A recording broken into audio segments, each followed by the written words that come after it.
Alright, people. Alright. Let's see if we is live. Bring this here. Right, so I'm just going to share this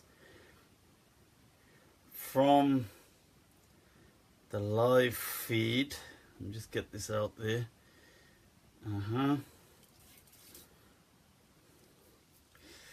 So, right, where is it? Right, let me just log into it. I'm just sharing this, getting it out there. So, okay. Whoa. Just un momento, por favor. Un momento.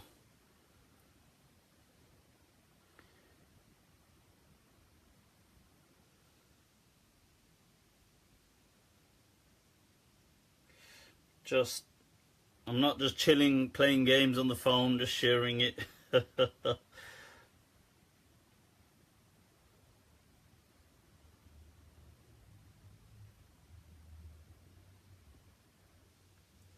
Okay.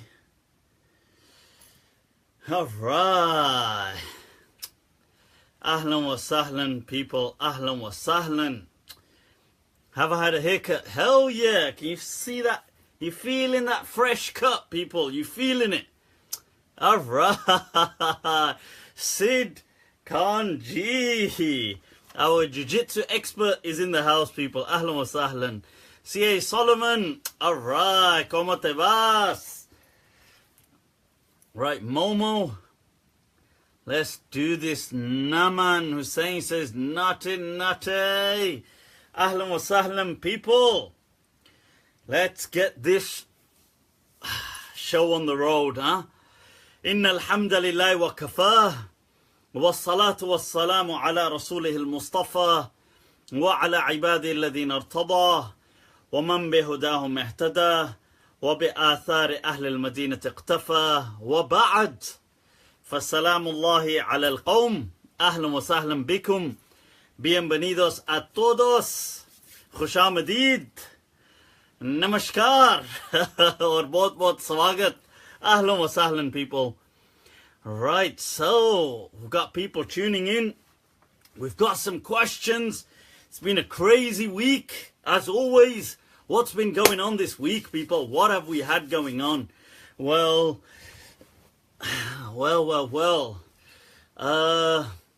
Donald Trump has felt that Obama is the founding father of ISIS. Well, that's interesting. Some interesting news. What else went down? Some conflict in the Middle East, as always. Very interesting.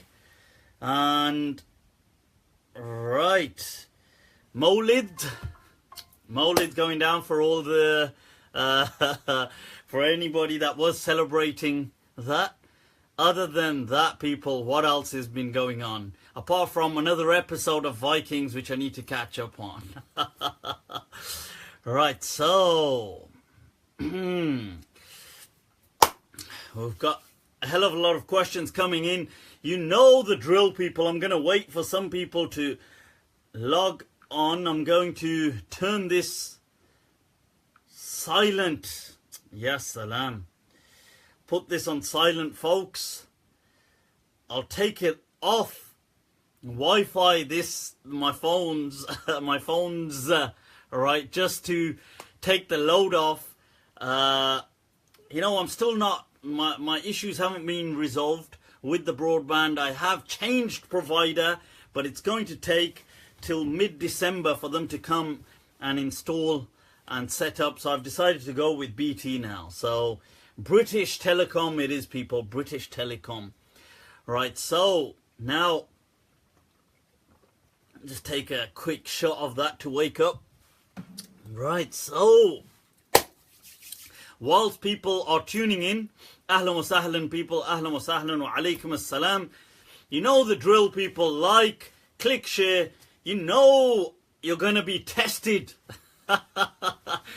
Was this one of the realizations of the verse that do people think and يقولوا آمنا وهم لا يفتنون, that they will not be tried and tested? Of course you'll be tested, right? So you got to click share. You got to share that live feed, get it out there. You got to click like. Whilst that's going on, I'll take up a question. Right. You know what would have been awesome to share? I haven't got it. Right. Is some of these kind of, I don't know if we can call them journals, but quick memos almost of Sheikh Ahmed al-Ghumari. Right, so Ahmed al-Ghumari was one of the great Hufaz of Hadith of recent times, I mean the last decades, from the great Ghumari family, and it's from the Maghrib, Northwest Africa, modern day Morocco. So, but his memos, if we can call them that, they've been collected by his student, Sidi Bou Khubza, but they are so hilarious. They're hilarious whilst not trying to be hilarious. So he will do things like when he speaks about people, boy did he have anger issues. He will really tear into people whilst it's being, he'll say, oh, I've got to actually read it for it to, but I'll see if I can pull that up. But I've been asked a question, whilst people are tuning in and they're clicking like and share, right? So I'll take a mas'ala. I was asked a mas'ala actually, and it was interesting. I thought I'd share it from this book. Right now, I've been asked by a few people in the past about combining prayers to create ease. Now, I have highlighted that to combine prayers for ease, to create comfort, let's say, is permissible. It shouldn't be, the set prayers have a set time which ought to be generally maintained. So somebody shouldn't turn it into a regular, just a habit or things like this. But should they want to, then that's like, should they feel that it's going to create ease, they can combine the prayers. That's Dhuhr and Asr can be combined. I'm not talking about shortening, I'm talking about combining the prayers. And they can be, and Maghrib and Isha can be combined. This was the understanding of the great student of Malik, Ashhab, right, who was a don in Maliki fiqh, by the way. Yes, that's not allowed according to, according to the Hanafis, you can't combine categorically. And in fact, they feel it's a major sin. Well, thank God we're not Hanafis. Right, so according to the rest of the madhabs, you can combine, but they all agree that you can combine based on illness and things like that, or if you're traveling and stuff like this. But what about just if you're not traveling, you're not ill, but to create ease? So what if somebody said, look, I'm going to work, I won't be able, it's going to be awkward and difficult, let's say, or if a doctor was going into surgery, I suppose that's an important thing. But let's say somebody couldn't really leave a particular lecture, or they were having an exam or something else, or even more on a lighter note, let's say you're going out today, like I'm going out somewhere, I'm going with some friends, but I know that the salah is going to be awkward, it's going to be difficult. Can I combine? So let's say you're just going to... I was going to come up with some suggestions, but I thought I'll just get more blacklisted than I already am. On that note, click like, click share, people. Come on. Be tested. Be tested by the Lord. Allah. You need to stand steadfast in your faith, people.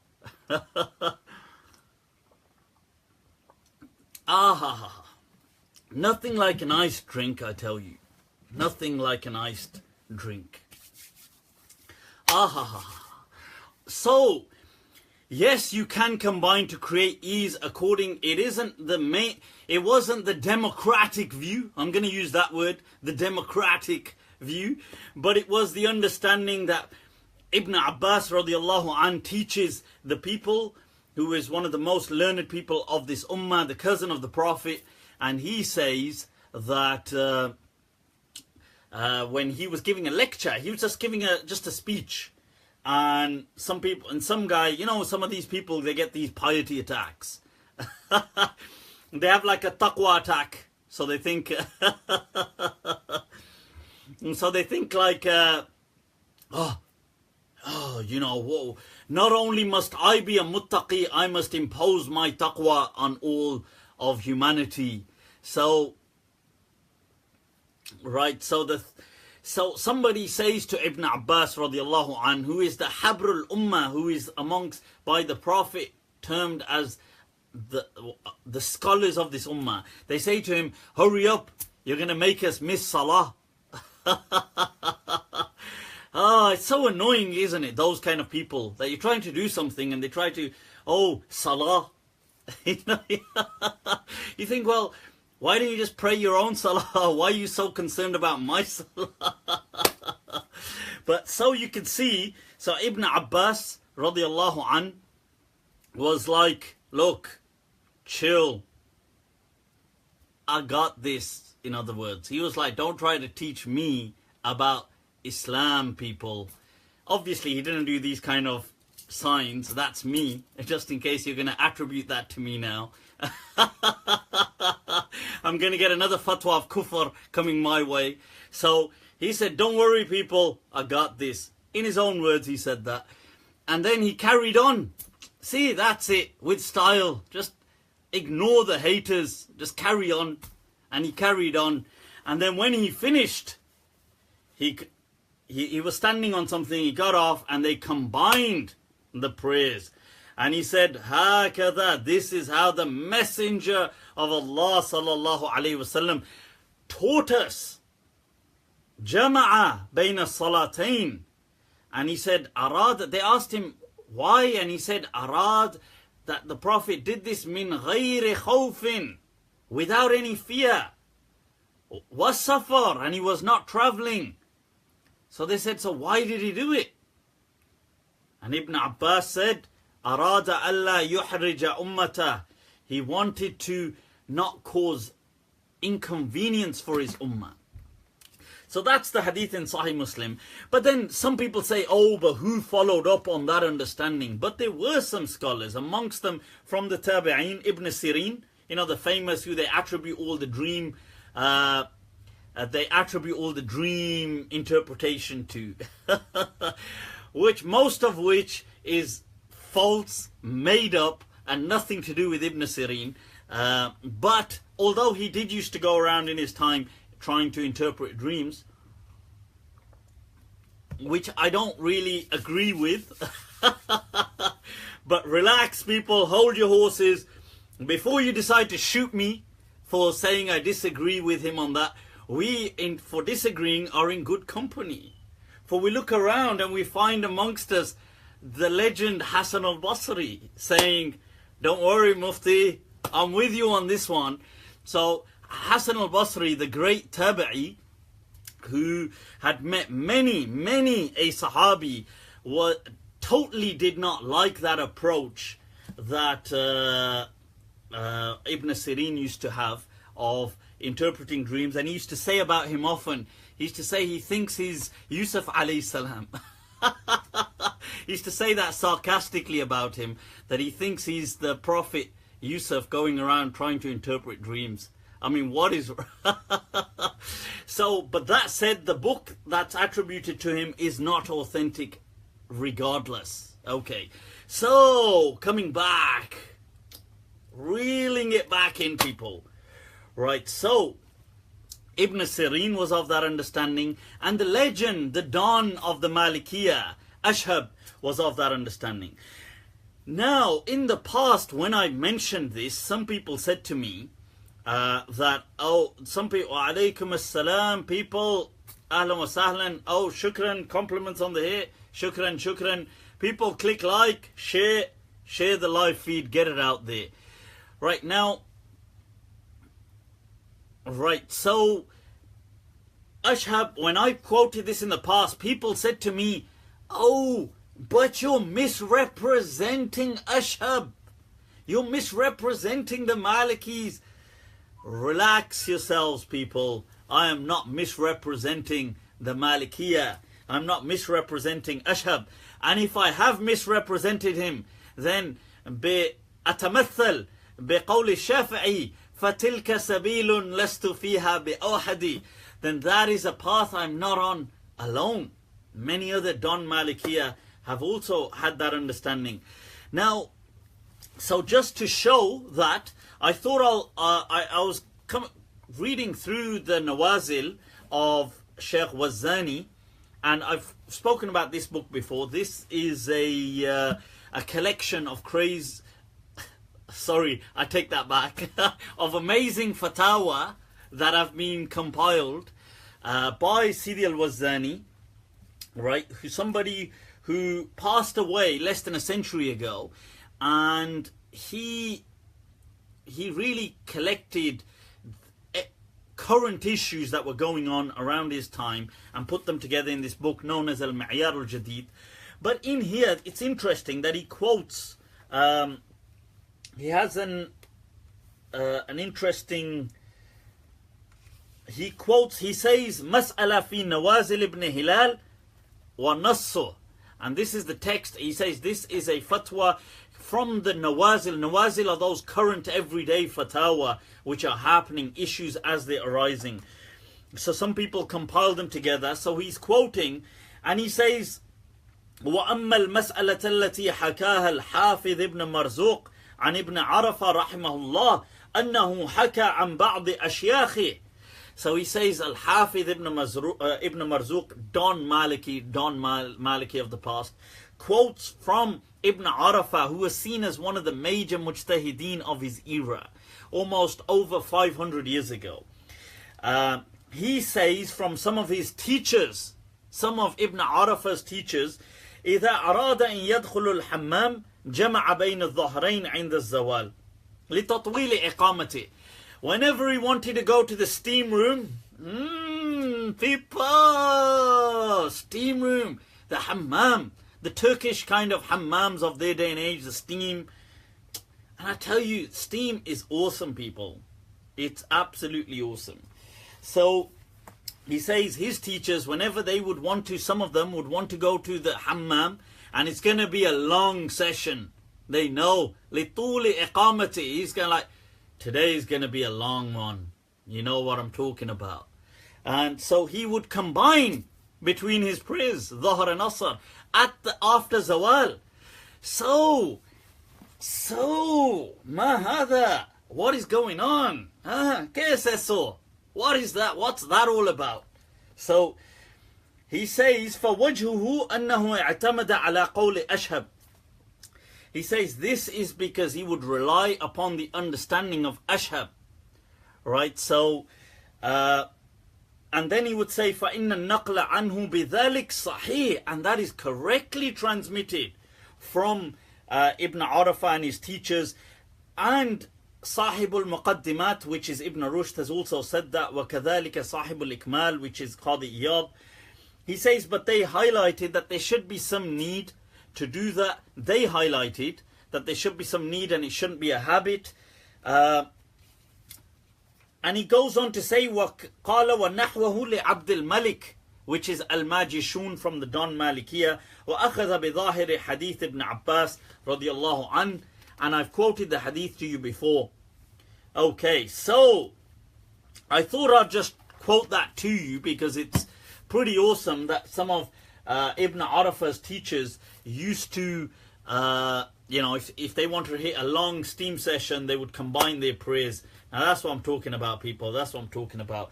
And just in case people say I'm misquoting him, let me get somebody else who says it as well. Somebody else as well, people. Somebody else as well. this is Zarqani,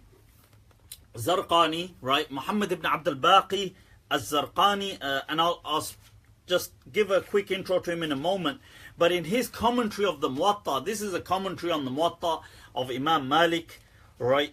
Now he highlights in here as well, people, as well, about this same transmission. He says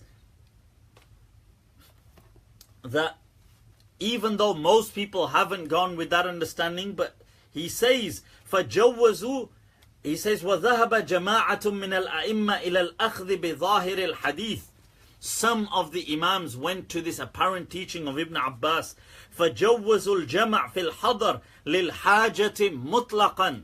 So as long as there was a need, you can absolutely, categorically combine. لكن, he says, بِشَرْطْ أَلَّا يُتَّخَذْ ذَلِكَ عَادَةً. He says, as long as that is not a habit. وَمِمَّنْ قَالَ بِهِ. And who said that amongst them? Ibn Sirin, who I've just spoken about, who used to interpret dreams. I won't go back to that. وَرَبِيعَةً. People, Rabi'a. Look at that, people. Rabi'atul Ra'i is the Don teacher of Imam Malik. وَأَشْهَبْ وَابْنَ الْمُنذِرِ وَالْقَفَّالُ الْكَبِيرِ وَجَمَاعَةٌ مِّنْ أَصْحَابِ الْحَدِيثِ. And he says that وَاسْتَدَلَّ لَهُمْ بِمَا فِي مُسْلِمْ فِي هَذَا الْحَدِيثِ عن سعيد بن جبير. When he asks Ibn Abbas why did they do that, and he says أَرَادَ أَنْ لَا يُحْرِجَ أَحَدًا مِّنْ أُمَّتِهِ, he didn't want to cause inconvenience for anybody in his ummah. Now that, I'm not saying everybody took that interpretation. Some people didn't take the literal teaching of the hadith and they interpreted it. They had a different take on it. That's up to them. But this is a sound understanding. Once again, I've shown you from Sidi Wazani's transmissions going back to Ibn Arafah, Ibn al-Marzuq, his teachers, legends, dons of the school of Medina, people. This is Zurqani. Zurqani, by the way, in the Maliki madhab, there are three, right? Three people. Un, dos, tres. That's what I'm talking about, people. Tres. As-Zurqaniyun in the Maliki madhab, okay? There's three Zurqanis. There's one known as, people may not be so aware of him, Ahmad al-Zurqani. He has a Hashia, a small margin on the Mukhtasar of Khalil. But the two really more popular ones are, you've got Az-Zurqani, who is Abdul Baqi Az-Zurqani, and he has a famous commentary on Mukhtasar Khalil. I think it's called Jawahirul Bahiyya. But it's his commentary on Mukhtasar Khalil is well known. He was from Egypt, used to teach in Al-Azhar, things like this. Almost 400 years ago we're talking about. So that's Abdul Baqi, great scholar. And then you have his son, known as Muhammad ibn Abdul Baqi, who authored the commentary on the Muwatta. Muhammad ibn Abdul Baqi, once again, one of the great Mashayikh of Al-Azhar, studied from his father, Abdul Baqi al-Zurqani, and other Malikiyah like Muhammad al-Kharashi. I've quoted him before, especially on the beard of the Malikiyah, saying, this is the beard. People, this is the beard. So that's Shaykh al-Kharashi, who was also amongst the teachers of Muhammad ibn Abdul Baqi al-Zurqani. Let me put that down, people. Right, let's get back. So that I thought I'll give you guys a little intro. Right, let's now see what's brewing, people. Mada yahduth. What's going on? Right. Right, ¿qué pasa? All right. So,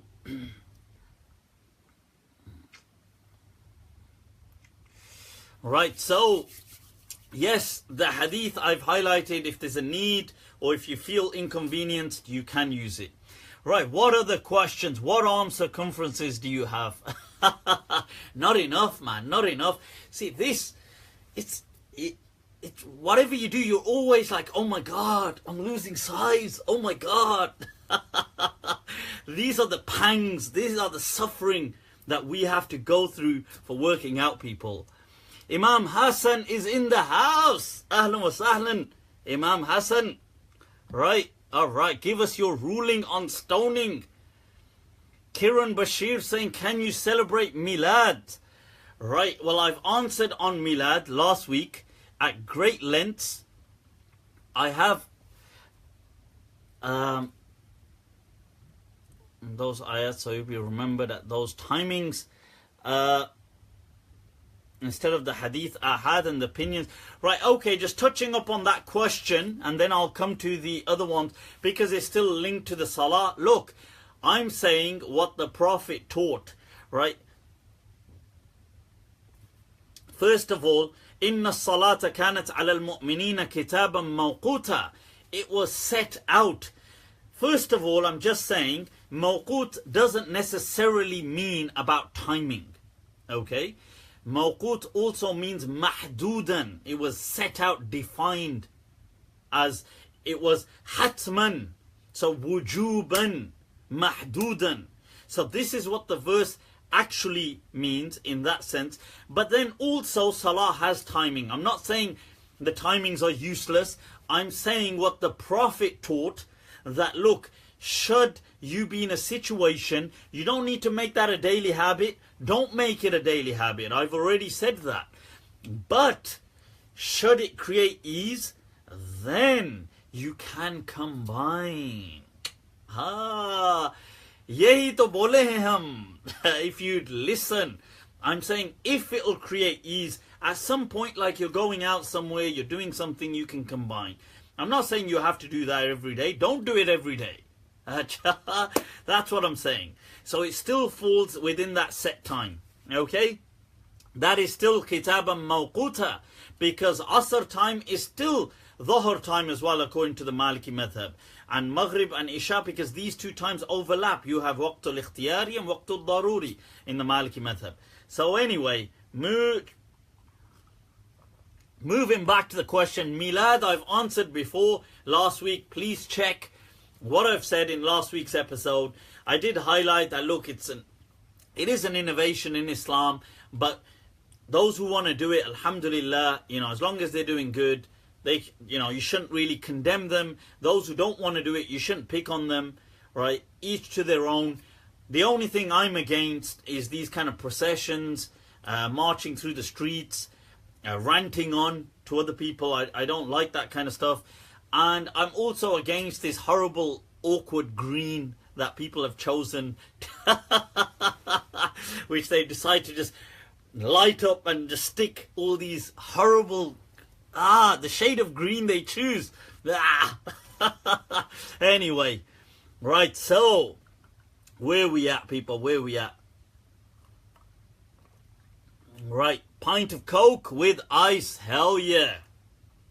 Hell yeah, people. Hell yeah.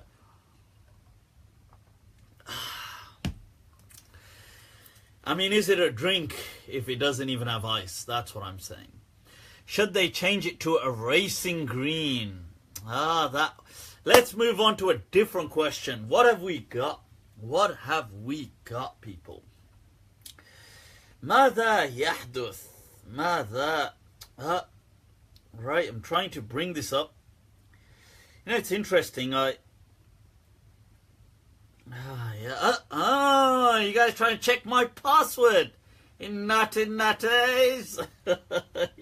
Oh, there's an interesting question that comes to mind. I read a fatwa, right? I'm trying to bring this up at the same time. I read a fatwa that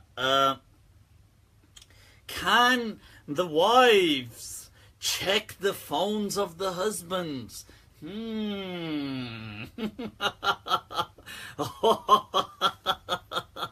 Hell no. Hell no. Why would they want to do that? Right? Why on earth would you want to go through why would a girl want to go through a guy's phone? That would be like, it would just be the most disgusting thing she could ever do. Hell no, people, hell no. I second that fatwa. Absolutely haram. Haram. Talk though, it's haram. Over and done with. Now, on a serious note, they shouldn't. Right? So, let me just mix some of my drink a bit here, yaar. Kuch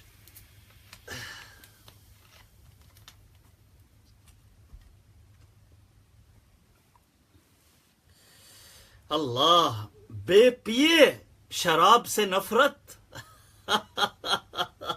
Which poet was it that said that? Was it who was it? Mir Dard, I think. Was it Mir Dard though? Bepiye sharab se nafrat. Kya ye jahalat? What is it? Kya ye jahalat ki baat nahi? Because how can you hate something without knowing it? That was his point. Not that I'm advocating for those things. Coming back to this interesting question. This interesting question is that, so can women then, or can people check each other's, man or woman, check each other's mobile phones? Right? Somebody goes, harami. Somebody, huh? Yeah? Kya? Harami? Hum? I'll have to check that. As far as I'm aware, I think I'm a halali and my parents had a nikah. But now that Imak, maybe you're putting doubt in my heart, I'll have to go check that nikah certificate. Life will never be the same again, knowing. Right, so now the question is, coming back to this about coming back to your father Poki Harami, Naveed Sultani, I'm Afghan, your father Poki Harami. Right, there's quite a bit of foul language going on, huh? I like it. Trust me, I am slightly acquainted with this foul language too.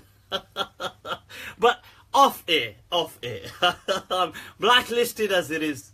Ab kahe ko badnaam karte ho? Right, so coming back to this mas'ala. Right, no, I don't believe you can check. I think each person has a right to their own privacy. Give a person their privacy, people. Give a person their privacy. Let them have a private life. Just because you're married, or just because, I don't know, whatever the setting is, huh? No, I mean, it could be other families, it could be siblings, it could be other things. Not in that way, you sickos. I mean, if you're just trying to check somebody else's phone, you shouldn't. Because a person is entitled to their own privacy. I mean, you could check somebody's phone and then, for all you know, life will never be the same again. There's some things in life you can't unlearn. But yeah, so I think a lot of fitna, to be fair, I think a lot of fitna, a lot of issues start with all of this. So, can I see your phone in relationships? Hell no, people. Hell no. And you shouldn't be insecure to check each other's phone. I'm being serious. You shouldn't be. Let each other have their privacy. People could have private things on their phones. I'm sure they do as well. But, so the point is that, no, you shouldn't do that. And you shouldn't spy. People spy, honestly. People go to great lengths to spy. You know, I've been speaking to, some people contact me sometimes, and they contact me quite often.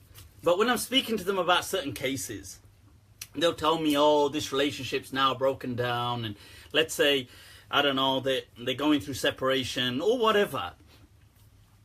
Now, right, then, and they say, you know, oh, my husband, let's just say, as an example, in this case, it happens to be the woman checking on the man, which I don't know why just happens to be more of the cases that I'm aware of. Maybe for other people, it's the men checking more on the women, but generally I've found the women to be checking more on in my experience of what comes to me.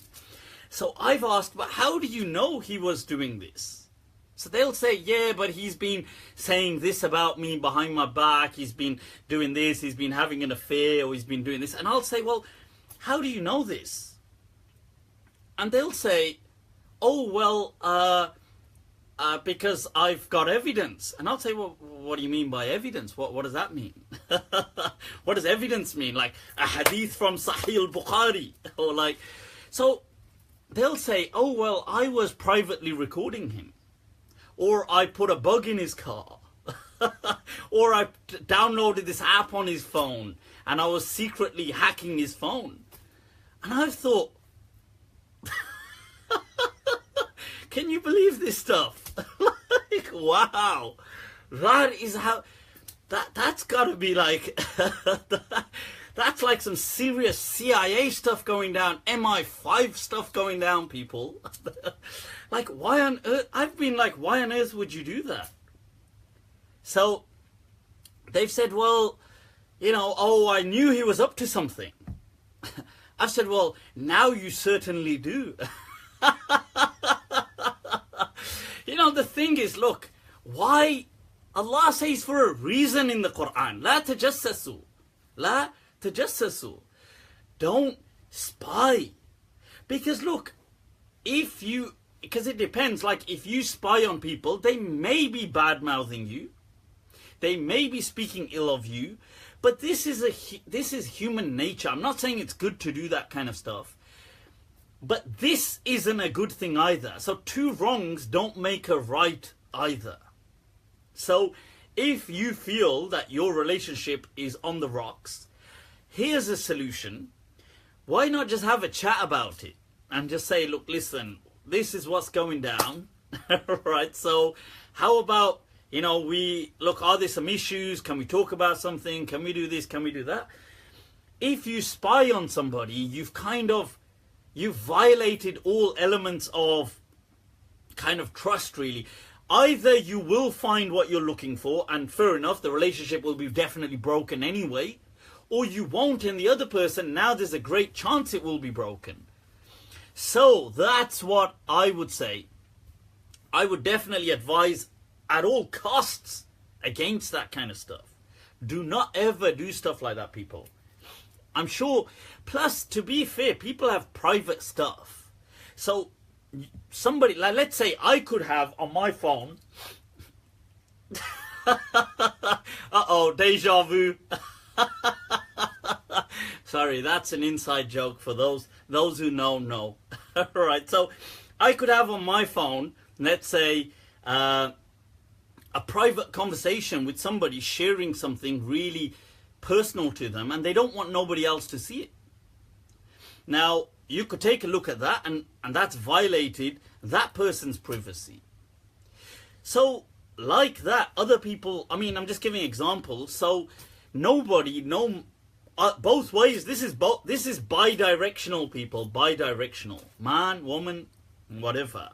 You should never be spying on each other. Okay, you should have that much trust. So, okay, I hope that answers that. Cool. Right, so, and, I mean, if you dig real deep for, you know, into men, you'll always find something. Alright, delete that part. Because I suppose, you know, like they say, men are just dogs. So, I'm not saying that. That's what people say. Okay, so, but, well, it is what it is, people. So, right, next question. Let's get another question. What's going down, people? What is bothering the people out there? Click like, click share, get this live feed out there.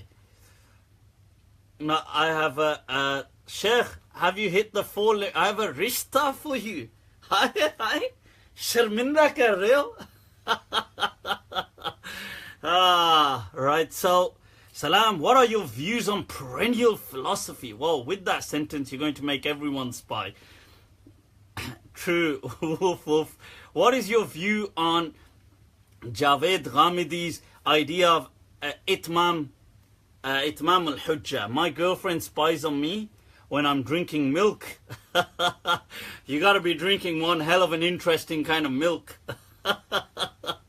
Right, so Kiran, blessings right back at you. What are your views on abortion? Sophie Elizabeth.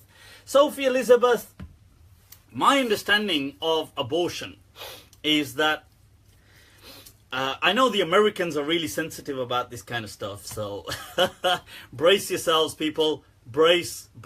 This is the, you know, when you're going to hit some turbulence, there's going to be a plane crash, and they say, in the unfortunate and unlikely event of a crash, listen out for the signal, brace. What a useless thing to do, but yeah. Nevertheless, right, so brace yourselves, people. Right, abortion, in my understanding, I feel that if a person wanted to abort, it's their choice. They can abort. I feel it is permissible in Islam to have an abortion. There is no, in my understanding, there isn't, it's not forbidden, okay? Now, in Islam, are there any caveats to that? There are, in the sense that Islam kind of encourages that you should never fall into a pessimistic mindset. So if what's driving you away from the child is solely the understanding that, oh, how are we going to afford this child? I think that's a very petty mindset. And I have to say, I don't know if it's more just, is it more just a Gora thing? Is it like a hashtag, not to be racist, is it more like a white people problem? But I think now it is a bit more of a kind of, I think, first world problem that people start to think like that. They start to think sometimes that, oh, if I have a child, how am I going to afford the child? Now this is, now wait there, I want you to elaborate, right? I want to kind of hold your horses. You see, there's difference between planning. Planning is not a problem. So you could say, you know what, it's not the right time to have a child right now. That's fine. You could think, look, I just want to chill. I want to chill, yeah, chill. That's fine. You can have an abortion based on that. Or you could think, look, oh, I really want the child, but, I want the child, but, oh, how do I, you know, the child's I'm going to have to spend money on the child. Oh, I'm going to have to, oh, I've got to give money to this child. What a disgusting way to think. What a despicable way to think. That, I find, is from the narrowness, the miserable nature of your heart. Your heart should be grand, people. It should be like, look, Allah provides. The Lord provides. That's how it should be. The Lord provides, I spend. That's the kind of deal we got going on here. Right, that's how your attitude should be. You should never, ever turn away from a child based on that petty understanding that I will have to spend money on this child. The child is not a kind of liability, people. It's a blessing. So it's a blessing in Islam. So just to clarify, right, so that is condemned in the Qur'an. That thinking is condemned. خشية إملاق ولا تقتلوا أولادكم خشية إملاق. Do not kill them based on this. Not on this, on that, what I'm saying. However, should you want to, right, however, should you want to abort for other reasons, like let's say you think right now I don't want children, I want them a bit later on, right now I'm focusing on other things, right now this is going to disrupt, let's say having a child right now is going to disrupt I don't know, it could be your studies, it could be your work, it could be whatever. It could be that you just want to chill right now. You don't want these things. Based on all of this, abortion is permissible. Abortion is generally permissible, in my understanding. It is up to the people, up to the parents. If they want to abort, they can abort. Generally speaking, the rules highlight, the teachings highlight up to 4 months within an Islamic setting. The Islamic teachings usually highlight up to 4 months, okay? So they say up to 4 months is fine. And that's generally the Hanafi understanding. That is the Hanbali understanding. Some Malikiya, and although other Malikiya and Shafi'iyya were sometimes more stricter on just 40 days, and some Shafi'iyya like Imam Ghazali and others took it right down to its haram beyond fertilization. Which obviously I completely disagree with that understanding. My understanding is it is permissible.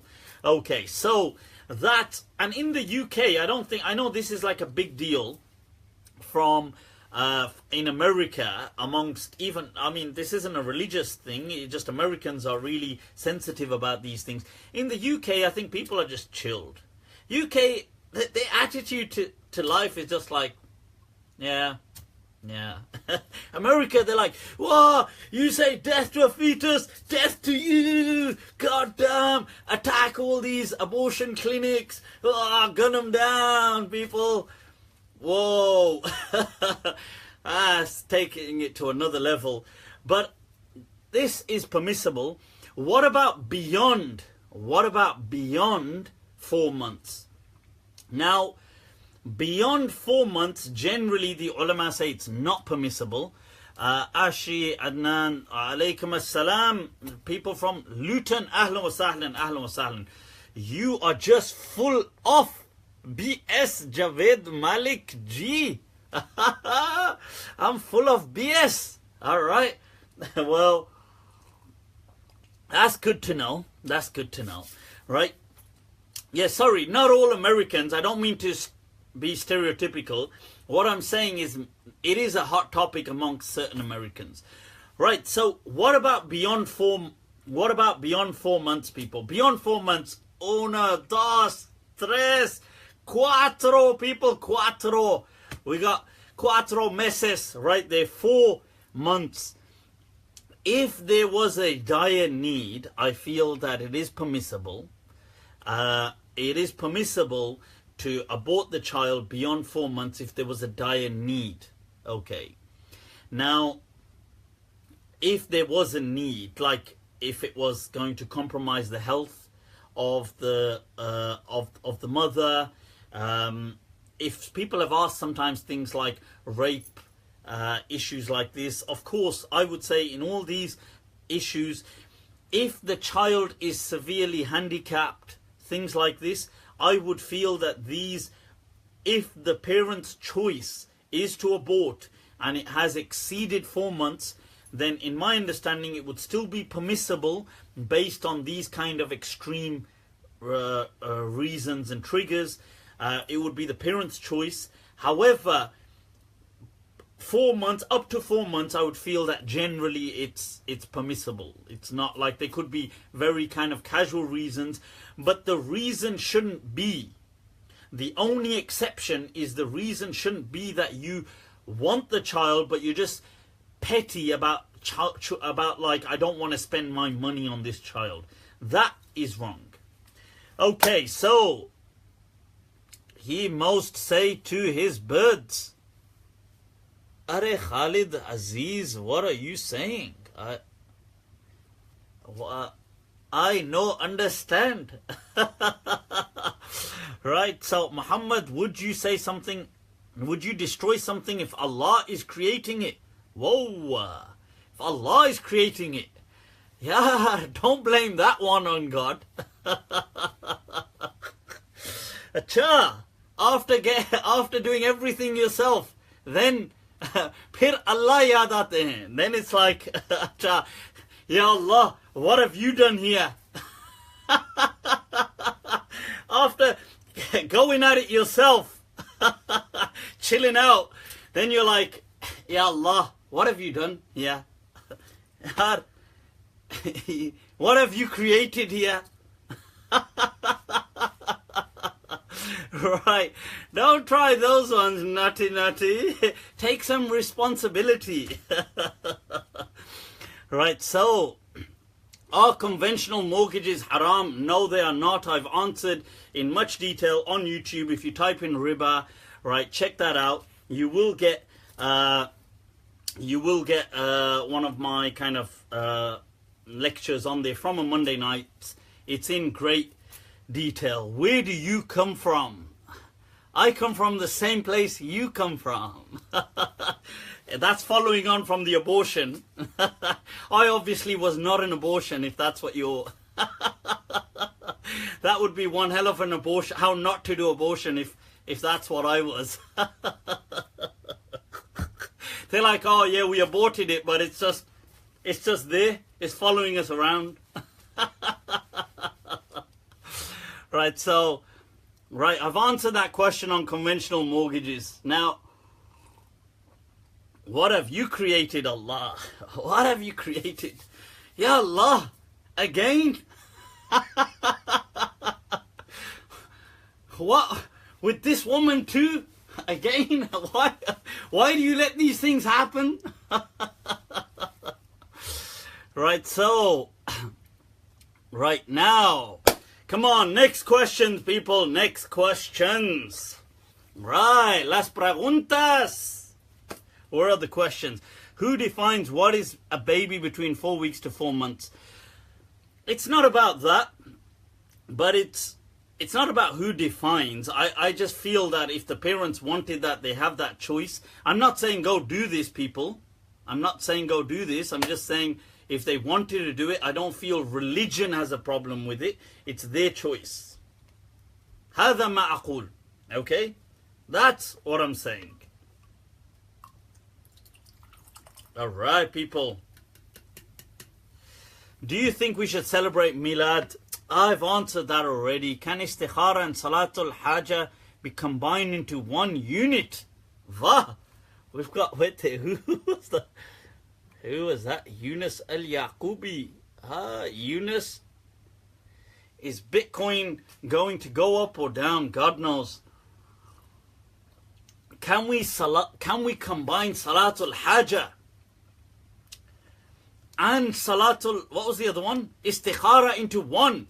So Salatul Haja is praying to Allah for a need, praying to God for a need, and Istikhara is seeking blessing on a matter. Can we combine them?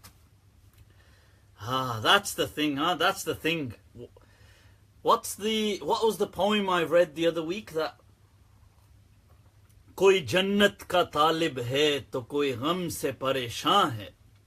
That some are seeking a paradise whilst others are seeking just refuge from their problems. Gharz sajda karwati hai. That your objectives are what make you go into sujood, into prostration. Ibadat kaun karta hai? Who worships? Nobody. There is no... It's all sought out for objectives. I would say, look, if you need to pray to Allah, if you need to pray to God, just pray, just ask, okay? If you want to ask blessings, just ask. You don't need to kind of incentivize God. You know, the lalach nahi chalti yahan pe. You know, you can't be kind of bribing God in a way like, hey, shall I do this? And then God will give me that. And we need to get out of this kind of culture, people. We need to get out of this culture. You got to work with God in an understanding. Allah says in a hadith, Ana inda abdi ka dhannihi bi. I treat my servant the way he expects me to treat him. It's man who's talking to himself. Basically, man is God. Man is mad. Ebony 10. Okay. Is flirting halal? Obviously, the gaze will be lowered if you know what I mean. Well, how are you spelling gaze? Right, so get out of culture and more fashion. Did the Salaf flirt? Of course they flirted. I mean, what does that mean? Man and woman, as long as there has been man and woman, there has been flirting. That's always happened. We need to get out of this uber kind of black and white robotic religiosity. Dawood Haidari says FKU. Dawood Haidari, something tells me you're not my type. Right, so you can keep your offer and you've been blasted into oblivion. That's what I'm talking about, people. Getting blocked. So, look, the Salaf were normal human beings. They were amazing human beings, but they were human beings. We need to stop this uber halo effect, retrospective halo effect. That, oh, right, so Mariam's glad to hear. Yeah, these people are going to get me black. They're going to scandalize me. Scandal. This is like, you know, people know the amount of haters I have, and then they drop comments like this. Right? Oh, Hussein Saleh, is it allowed to celebrate Mawlid? Yaar, how many times am I going to answer? Ja, mere yaar. Ja. Go celebrate. I've dedicated a whole response to it last week. How do you convince a hot beauty to become Muslim so she does nikah with you? Well, very interesting, very interesting. Imran Sulaiman, how do you convince? Right, so can we give zakat to parents? What an interesting question. I would say that, look, you have a duty to be supporting your parents regardless. So it's not about zakat. You have a duty, an obligatory monetary duty, that if your parents were struggling, that you need to really be assisting them financially to get them out of their difficulty. Now, there is a hadith that inna fil amwali, I'm trying to remember the exact wording, that inna fil amwali la haqqan siwa zakat, that indeed there is a right upon your wealth other than zakat. Okay, Majda Akhtar, can I have all your books? Hell no. Books are incredibly precious to me. Honestly, I never, hardly ever give anybody, even loan my books. I hardly ever. Because if you're going to give a book, you're not going to get it back. You got to just understand that fact, people. You got to understand that fact. So, coming back to the question, your parents, it's obligatory to support them. Those of you just tuning in, people, click like, click share. Share the goodness. Get it out there. Get it out there. Get it out, people. Push it out. That's what I'm talking about. Hell yeah. Spread the goodness. وَتَعَاوَنُوا عَلَى الْبِرِّ وَالتَّقْوَى. Look what Allah says in the Qur'an. تَعَاوَنُوا عَلَى الْبِرِّ وَالتَّقْوَى. It's good things. Get them out there, people. So does the iddah period change? Javaria.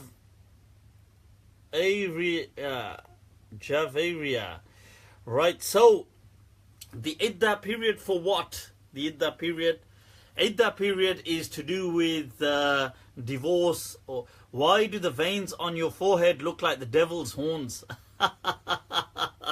That's because I am the devil incarnate, people. Beware. Ab kya kare? This is how God sent me. What can I do about it? Huh? I'll blame it on God as well. Since all these people are blaming everything else on God, I'll just put it on God as well. I'll be like, yeah, Allah. You know, if you gave me a bit of looks, you know, it wouldn't have really affected you. You could have just increased the looks a bit. But I guess it is what it is and I'm stuck. Right, so, يا شيخ هل تحب المغرب؟ نعم. ومن الذي لا يحب المغرب? Everybody, Maghrib is an awesome place. Khul, Talaq, Idda. Yes, Khul'a is Khul'a is just Talaq. All of these things are Talaq. Khul'a is when the woman initiates the Talaq. If a woman was seeking a Talaq, she has 100% right in Islam to be given a Talaq. Okay? Do you speak fluent Arabic? I'd like to believe so. Adi Hussein, Naam. وهل تريد أن تتحدث معي? Would you like to speak with me? Hell, I use the word hell a lot. Why not? Hell yeah, I use the word hell a lot. Do you have a problem with hell? Huh? Why not, people? Why not? I am totally against all this political correctness nonsense. They can take political correctness and they can stick it where the sun don't shine. Political correctness is, as Steven Pinker said, it is just in a decadent phase. It's just people who've got no greater cause in life left, and they just want to police the words of other people. Oh, don't speak like this. Oh, don't use the word retard. Oh, don't use the word.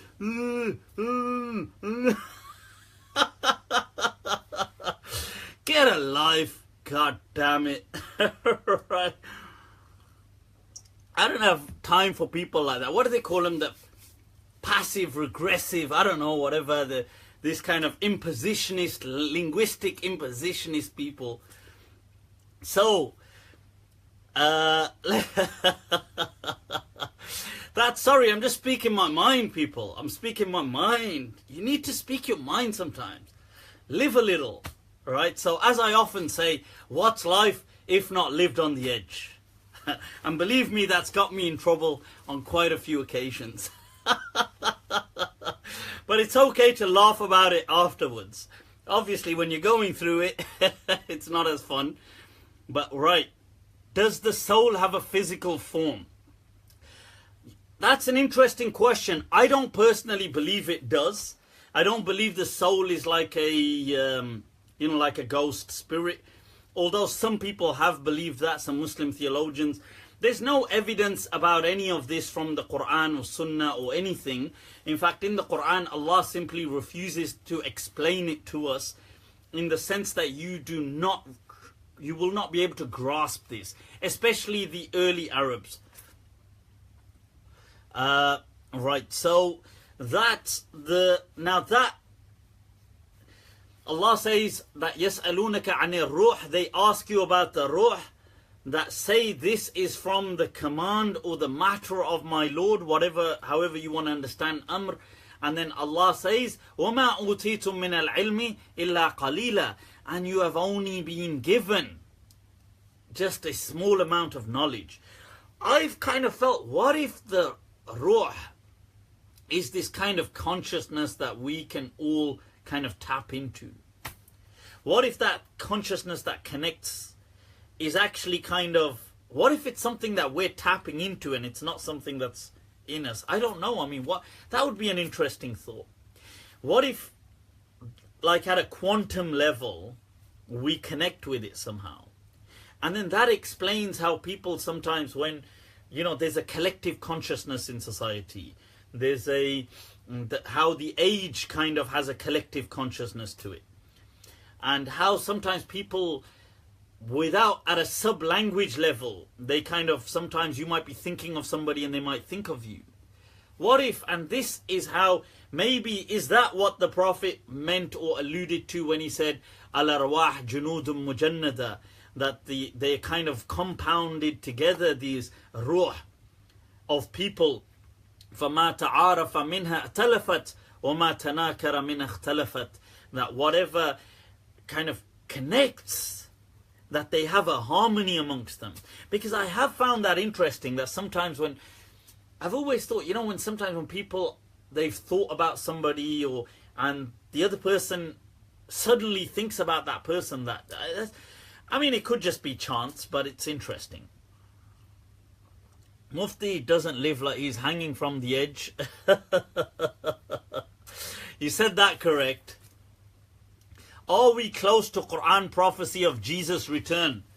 Well, Luigi Moral, I don't think so, because the Qur'an never ever prophesies that. and wait, there's more to come yet. Right, Luigi, I'm going to need you to sit down for this one. I've got some bad news, I'm afraid. I hate to be the one to tell you, but looks like Jesus, my friend, not Jesus, my friend, Jesus, but Jesus, my friend, you being my friend. Jesus is not coming, I'm afraid. Okay, so I've explained that in previous Q&A. So I don't believe that Isa alayhi salam will be the second coming of Jesus.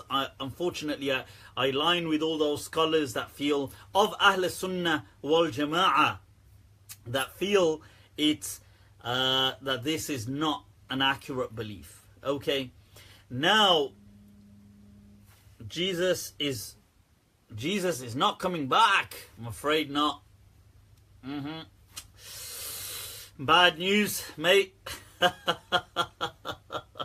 Right, on that note, I've got a question that I've been asked to share with you. I'm not going to ask you the question. What does Sanjay Dutt say in one of those movies? There's a movie where he says, "Abhe tere poochne se kya hota hai?" I have to ask. By you asking what's going to happen, there's no... I need to ask the questions. Right, so, who are the so-called scholars that denied the Jesus thing? I've mentioned before many of them, of Ahl Sunnah, key names like Sheikh Muhammad Abdu, the great Mashaykh of Al-Azhar, Rashid Rida, Sheikh Mustafa Al-Maraghi, Sheikh Mahmoud Shaltut, Sheikh Rashid Abu Zahra. You've got other people followed on, Ustad Hijazi, other people that have kind of gone with that understanding. They've all said that according to the correct research, Jesus will not be coming back. But what I wanted to speak about was, some people say, well, the Qadiyanis also say that. What is of our understanding? Luigi Morel asked, is someone else coming? Well, I've heard it said,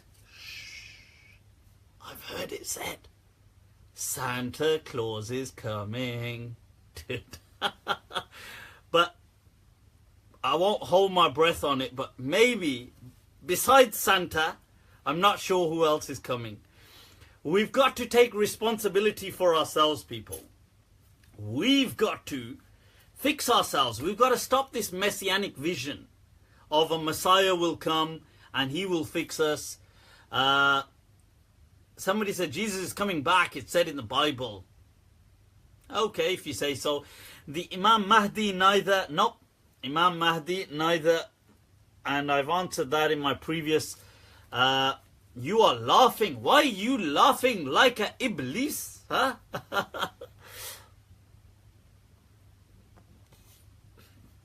Why are you laughing like a Iblis? But the question is, how you know Iblis be laughing? Looks like you got close friendship with Iblis. You nutty. Right, so, right, coming back to this point. Right, the Qadiyanis, look, you've got to understand something. The Qadiyanis, right, people have asked a few questions. I'd like to just highlight a bit about the Qadiani. Right, now, do Do I watch Suits? Come on, behave, of course. Harvey Specter's a don. Now stop distracting me, people. Stop distracting me. Speaking of distraction, there's a poem I read where he says, Kis ki jurrat mere hosh mein loote mujhe.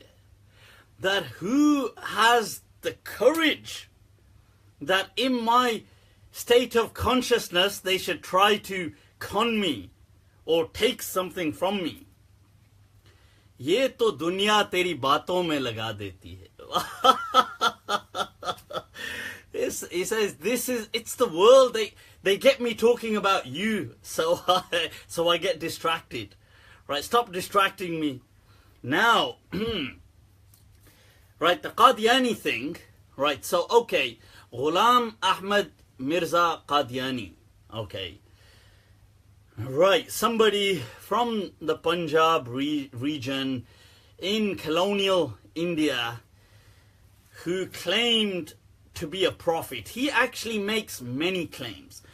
What is my understanding of the Qadianis? First of all, I want to highlight that, look, religion, in some ways, religion has rules. Yeah, I'm not speaking about how in an objective, true sense, like as in an objective from a God's perspective. I'm speaking about from a human perspective. It's like games. They have rules. In football, you don't just pick up the ball and run. Right, that's, I mean, I'm not into sports, but okay, in British football, soccer, whatever, if you're American. Now, in cricket, you don't just kick the ball around. Like, games, they have rules. Religion has rules in its own way. Islam has certain rules. One of the rules of Islam is that the Prophet Muhammad, the Messenger of Allah, sallallahu alaihi wasallam, was the final messenger of God to mankind. Now, Qadianis, many of them, look, I can't say all Qadianis because I don't know what all Qadianis believe. But generally speaking, Qadianis, right, disbelieve in the finality of the Prophet Muhammad sallallahu alaihi wasallam. They believe this person called Ghulam Mirza Ahmad of Qadian, which is a region in the Indian subcontinent, he was a final messenger of God. Now, based on that, that belief is kufr. Okay, you leave the fold of Islam according to the rules of Islam. Now, I understand they don't like that, but that is what the rules say. But I've got a quote for you people, a quote. References. Going by the writings of Ghulam Mirza Ahmad himself. He has a book. He has a book called Asmani Faisla, that divine, the kind of like heavenly command. And he has another interesting book called Hamamat. It's called what's his Hamamatul. I've forgotten the full name too. But in a few of his own works, in Asmani Faisala and other books, he himself, by his own words, says anybody who disbelieves in the finality of the Prophet Muhammad is no longer a Muslim. This is his own words. Now, so Qadiani, any Qadiani who has that belief, according to the rules of Islam, would be a kafir. Right, now I'm not saying that, that's the rules of Islam saying that. Okay, now you've got to understand, in all honesty, I kind of feel sorry for some of these Qadianis because you know, you look at, first of all, this term Qadiani, I feel sorry for them in a pity sense. I'm going to explain that in a moment. Right, Qadiani is not a pejorative term. Okay, I don't like the way they start saying Qadiani is a pejorative term. Why is it a bloody pejorative term? Yeah, if you break a word and use it in a denigrating way, like let's say Pakistani, you start saying Paki, Paki, Paki. Now that's used, it's pejorative, it's seen as racist. Fine. Ghulam Ahmad Mirza is from Qadian and he used to refer to himself as Qadiani. because it's from somebody from Qadian. That's like saying British. Oh, British, American. You know, Londoner. Why is that a pejorative term? Stop this nonsense about this being a pejorative term. If you're a Qadiani, you're a Qadiani. Own it. There's no, you know, I mean, you've been short-strawed as it is. Right, I'm being honest. Look, you look at my understanding of Ghulam Ahmad Mirza of Qadian is seriously the man at best, right? No, sorry, at worst. He was a kadhabun dajjalun. Seriously, he was an imposter. He was deceptive. He was manipulative. He was somebody who just exploited people around him. Right? I'm just saying it as it is. Right? That's in the worst case. You know, we used to have this, there was this sheikh known as, some of you might know him, Yunus Nomani Sahab from Pakistan. So he was a great debater. And he would say, and he visited us several times in the UK, and I used to know him on a personal basis. He's passed away now, may Allah grant him an elevated maqam in Jannah.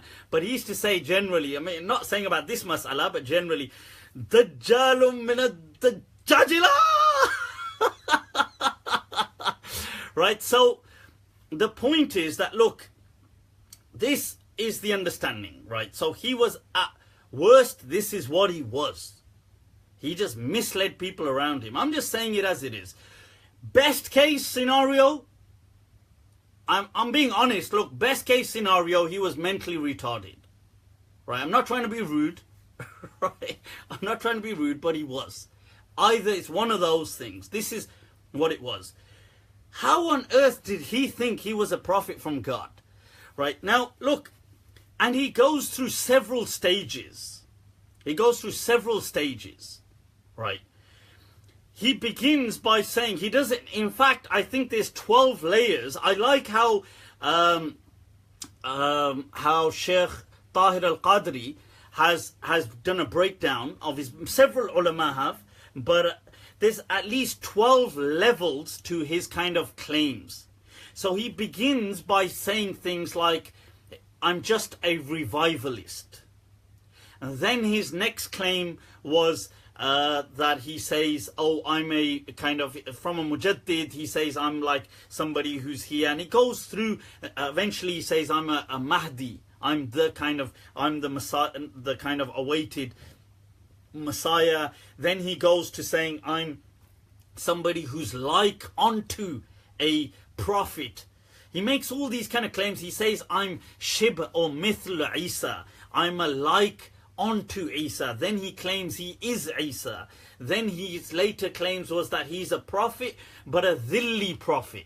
The Arabic term dhilli was that he says dhilli means somebody of a shadow, like I'm a shadow prophet. I'm not a real prophet, I'm a shadow prophet. Then he goes on to saying I'm a haqiqi prophet. Then his final claim, he goes on to saying I am a tashri'i prophet. I'm somebody who legislates. Then he goes on to saying that he is the kind of embodiment, not the like a kind of almost like a reincarnation of the Prophet Muhammad sallallahu alaihi wasallam. And this is over several years of his life. So he doesn't begin with that. He begins with just like, and it was a kind of gradation, these kind of grades. Now, I seriously think that it was at best he was mentally kind of disabled, and he had some kind of mental issues. At worst, he was just a dajjal, an imposter that was misguiding people. And worse than him, I don't feel sorry for him necessarily, but I do pity his followers. Because what on earth are you following him for? I swear. I mean, I feel sorry that if they were born as Qadianis, but I would seriously just... I mean, if I was born a Qadiani, I would immediately apostate. Because it's, come on, it is sad. Like, you've got to see, this is poster that's gone up of him in Scotland. So they've stuck up a poster saying the Messiah is coming. I mean, behave. That photo in itself is an argument for why photos should be haram. Seriously, so look, so Qadiyanis have got, look, their belief, unfortunately, look, the person himself, by his own wording, anybody who believes what he later on went on to say has left the fold of Islam. That's by the rules of Islam. Right? I'm not dictating that, I'm just reiterating that. Now, I feel sorry for people who are kind of born like that. I would advise them sincerely that, look, please don't get caught up in this kind of pride. Just with reason, just look at what you're following. Just come to reason about it, that's all. This is, the Qadiyanis are, they like to call themselves Ahmadiyya because they say Qadiani is a pejorative term, which I disagree with. I don't think it's pejorative, right? So, now, I would say, look, just reason. Come to think about what you're saying. And their belief has nothing to do with this, the Jesus. People said, oh, they also say Jesus is not coming. Yes, but that's got nothing to do with when I said that I go with all these scholars who say Jesus is not coming. They said Jesus is not coming because they said Ghulam Ahmad Qadiani is coming. So he is the Jesus. He is that. That's why they said Jesus isn't coming, because he is here. Obviously that's nonsense, but what him saying that has got nothing to do with all the ulama of Ahl Sunnah who have said that. So just to clarify that, okay? That said, people, so if people ask, and I want to highlight something as well. See, look, that said, I do disagree strongly with the persecution of Qadianis and stuff like that, or other people, any kind of religious minorities, or irreligious people, or atheists, or anybody. I disagree and condemn persecuting people over beliefs, attacking them, making their lives miserable. I still stick by my word that I think that the Pakistani kind of government and people overdid it in kind of making the Qadianis a bigger deal than they were, and therefore caused the reaction and empowered them inadvertently by doing so. That said, I also do condemn what a lot of Qadianis are doing in our recent days and months and these past 1-2 years in light of Islamophobia. They seem to be jumping on this bandwagon of trying to declare all Muslims as extremists to gain sympathy. I think that is a cheap shot. That is a low blow.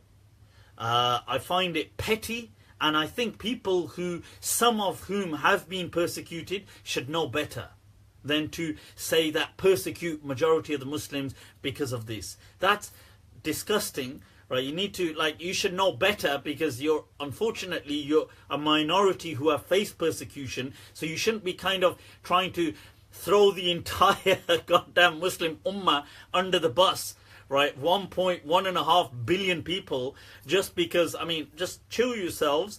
Look, I'm all with you on the fact that extremists should not be tolerated. I'm all with anybody who says that. I do believe, and I openly say, that to tolerate extremism is to betray Allah and His Messenger. But don't do a cheap shot in seeing that, look, the tide is against Muslims and let's jump on this bandwagon and throw the entire Muslim ummah under the bus just because they don't like us Ahmadis or Qadianis. Relax yourselves, people. Relax yourselves. Have a drink and seriously throw this Qadiani nonsense thing out the window. Wake up, people. Reason, reason, reason. Allah gave you an aql. There's no way on earth that man was... Anyway, I'm going to leave enough. That's enough. That said. Right, let's move on to another question. Alright, people. Those of you just tuning in, click like, click share. Share the live feed, people. Get it out there. Get it out there. Right. I was asked a question today by our local by Birmingham, by amongst Birmingham's finest. Allah. Those of you that know Jahan from Birmingham, he's often giving insights on political kind of matters, especially related to things like terrorism and counter-terrorism. He's like a kind of news analyst. So he had asked a question about this kind of this 3 talaqs issue. Now, I have answered this before, right? 3 talaqs, right? That in the past there has been a great difference of opinion. 3 talaqs, do they equal? Like, if somebody gave 3 talaqs in one go, is it over forever and ever? Or is there room to reconcile? Now, first of all, just very quickly, I've said it in the past, no point going over. No point going over the whole thing in much detail, because I've done it so many times. But just as a recap, look, there have been, right from the Salaf, right from the companions, people like Ibn Abbas radiallahu anh, coming right down in each era, there have been ulama that have held the opinion that 3 talaqs in one go do not constitute 3. There have been, I accept they've not been a majority democratic kind of like voice, but they've always existed in every generation, in every madhab they've existed, believe it or not, in every madhab. Many Qadiyat speaks about many of the mashayikh of Qurtuba used to give that fatwa. Muhammad ibn Abd al-Salam at-Tunisi, the great Maliki legend, that was his opinion, that 3 talaqs do equal 1. The legend of the last century, Ibn Ashur, that was his understanding. Now, what I'm trying to say is, put all of that aside. There's all that difference of opinion, which I don't want, I've said it before. The job of a Mufti, and especially so in this day and age, when people come to him, or like, let's say, Islamic councils or other bodies, Islamic bodies, when people come to them and they say, look, we've had a talaq situation, they should ask the people, they should ask the woman especially, right? The woman especially, they should ask her, maybe on her own, as in like, so she's not influenced by the husband, right? So that's what I mean by on her own, in case people start misusing my words there, right? So they should ask her, look, what direction do you want this to go? They should ask her that, look, do you want to reconcile and salvage the relationship? Do you want out and closure, and have you had enough? And if she was to say, look, I want to reconcile, my husband wants to reconcile, then in that case, I feel that in this day and age, it is a duty to make that happen. So the ulama should give fatwa in line with that. The whole point of Islam bringing this ruling was to prevent harm, not to create harm. So many families are being told today, sorry, tough luck, and they come up with halala. Right, those of you that don't know, do you know what halala is? Those of you that do not know, right, this is Pandora's box, people, Pandora's box. So halala is the Urdu word for, in Arabic I suppose they could call it tahleel, but tahleel in common Arabic means to analyze something. Right, so now what that is people say, oh, if you've given 3 talaqs to a woman, to marry her again, she has to have a marriage contract with somebody, and then she has to have sexual intercourse with that person, and then that person will divorce and she'll come back to you. That is absurd. That, like, to make her halal. Obviously, it's an incredible job for the muhallil, the kind of guy who's running the halala office. It's his like dream job. He's like, I'm just here to make sure everything is halal.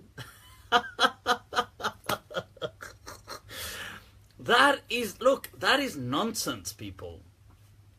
And people tell this to the couple. They'll say, oh, there's no way that you can be halal for one another unless you do a halala. And that's gotta be crazy. And then some people, they're so desperate, they say, okay, let's do a halala. Can you imagine if the husband accidentally got up and he thought he's the one who's got to do that with the Imam Sahib? He goes, okay, come on then, let's do the halala. Qari Sahib. Right, so that's right. So the thing is, this is utterly unacceptable. It turns the religion into a joke. What they ought to do is they ought to say that, look, whatever, by any means necessary, they can find any fatwa. There's plenty of fatwas to make room, to make space, to kind of facilitate. And that's what these people ought to do. Okay. Right. So, yeah, otherwise, yeah, somebody's saying, Zebi Khan is saying he wants to become a muhallil. Hell yeah. Amen to that. Dua karo. Sab dua karo. Go. Hello. You're through to Muhallil Services. Please, press 1. Imagine there's a choice. You go onto like a website and you can choose the muhallil.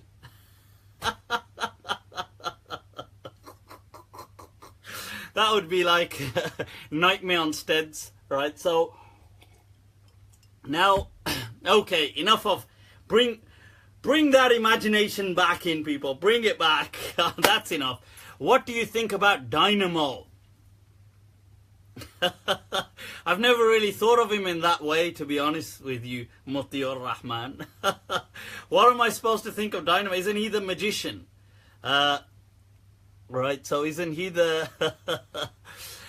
I've got nothing to think about Dynamo. I don't know. What am I supposed to think about Dynamo? I don't believe he has special powers. I believe they're just all tricks. That's all. Just camera tricks and tricks. That's all. Right, so next question, people. What's with that goatee of yours? No likey? No likey, Ashiyadnan? Goatee? Goatee's slick. I think goatees are cool. Super cool. What's so funny, Sheikh? Sobia Khan is asking. You tell me. Right, so what's the next question? Bring it on, folks. Bring it on. Those of you just tuning in, click like, click share, share the live feed. Let me see if I can take any questions from what people have put up. I got to get back into... Come on. Sorry, I'm trying to log back into this thing. Gotta go. Meanwhile, were there creatures before the jinn? Of course there were creatures before the jinn. Ow. Oh, right. Look at that. Mukhtasar Khalil, people. Mukhtasar Khalil being held upside down. That's one of the major relied upon texts within the Maliki method, believe it or not, people. Major text. Alright, so somebody asked, should we right, come on, you're still asking about Isa alayhi salam. I've answered that before. What nulls and voids marriage? What do you mean, what nulls? I mean, you have a talaq, a divorce, that nulls it. What's your view on married men and women sleeping around? What's my view? What kind of a view would that be? It's like a panoramic view. Or is it like a bird's eye view on the matter? Look, I've said these things before, that, you see, from a religious perspective, religion caters for certain things only. Obviously, religion condemns things like, let's say, adultery and stuff like this, but it is a common it is a can we say it is a fact? It is very commonplace that that's what people are doing, because that is the greatest human instinct that we have as human creatures. So the question is, well, okay, it's wrong. What solutions does Islam have? That's the kind of question, really. No picture or volume. Amani, no picture? Is that? ¿Qué estás diciendo? Why is there no picture or volume? I'm just trying to bring up some of these other questions that were asked as well. Somebody said about slavery in Libya. That is an abomination, people. It is absolutely disgusting that slavery should exist. There is no way in Islam that it would be tolerated. And it should be, it should have the international condemnation. And as far as I'm concerned, it should be immediately kind of, this matter should be seen to, rectified in whatever ways by their local authorities or by the international community. Why stay in a marriage with cheating? I don't know. Adonis, are you about to tell us? Chaudhry Shams Suleiman, check inbox. Well, I can't right now. Right. Okay, so let me check the next question. Today we see many Muslims calling themselves Salafis, but did the early scholars ever call themselves this? No, of course not. Salafis today is a modern term on reasonably modern from the last century, and it's used commonly by the people who are Wahhabis, but it wasn't initially used by them. It was initially used by a lot of the great scholars from Egypt and some of the Azhariyin. They actually introduced this term. People like Muhammad Abdu, people like Rashid Rida and other people. But then it was adopted by the Wahhabiyya, but then they kind of championed it and it became their term. So it is their term today, as in that's what people understand when you use that word. Right, what are your thoughts on the issue of referring to God as Allah or Khuda in Urdu? I think it's absolutely fine to call God. You can use the word God, you can use the word Khuda, you can use any and all of these words. I think it's wrong to condemn people to say, why do you use the word God? Why not? Allah simply means God, right? There's nothing, the non-Muslim Arabs used to all use that word. They all used the word Allah. Even today, non-Muslim Arabs will still use the word Allah. So this isn't some kind of, Muslims don't have a monopoly on God. Okay? Now, somebody asked me the question. Here's an interesting one. Somebody asked me the question, what do you think about Brandon Hillary? What is it like being a Muslim living in the UK after everything that has happened? I think the UK is an awesome place. I think it's an amazing place. Life seems to be very normal. I don't know what specific events you're speaking about. Obviously, there's been a lot of unfortunate events like the terrorism attacks, which do give rise to things like Islamophobia. But I think the British public do have an incredibly unique characteristic to them. Okay, so I do think that that they have this kind of maturity almost in general, that they see through a certain amount, and they have a certain amount of respect and tolerance. There are obviously idiots that exist in all places, and there are idiots in the UK as well, amongst Muslims too and non-Muslims. But them aside, I think the majority of the people, I think it's an awesome place. That's my understanding of the UK. I think it does create a certain very free thinking spirit. If you are like that, it is an awesome place, I think. Right, so coming back to this question, I was asked this question. Those of you just those of you just tuning in, why do you use the term Wahhabiyya? It is a derogatory term. Come on, Sheikh, you can rise above that. Sabir, Gajia. I've answered before, when I use the term Wahhabi, I don't use it to be derogatory. I use it just to be real. They are a movement that was inspired by Muhammad ibn Abdul Wahhab. It's not, Wahhabi is somebody who was inspired by the teachings of Muhammad ibn Abdul Wahhab. That's in essence what the Salafi movement today is. They try not to use they do big him up. They try not to use his name so much because they just want to, they do use his name, but they try to kind of keep it a bit on the low because of all the kind of tragedy associated with his name. And they try to jump back to Ibn Taymiyyah, but Ibn Taymiyyah was really his effort of using Ibn Taymiyyah as that springboard. So I don't do this to kind of take digs. The Salafi or the Wahhabi movement is it's a Puritanist movement, which it's not the only Puritanist movement. You get some Puritanists amongst Sufis. There'll be Puritanists, some of them.